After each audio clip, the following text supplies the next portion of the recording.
Hi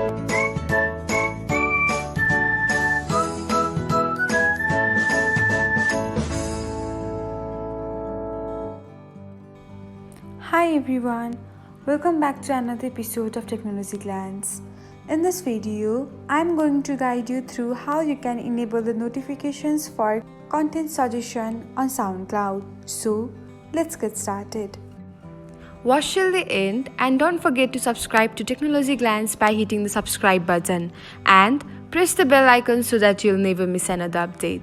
Without further ado, let's get started. First of all, open the Soundcloud app on your device. Now, tap on the library icon. After that, select the gear button. From here, open the notifications. Now, toggle on the button beside suggested content. And that's it. This is how you can enable notifications for content suggestion by SoundCloud. Thanks for watching. If you found this guide helpful, we will love it if you hit the thumbs up button below.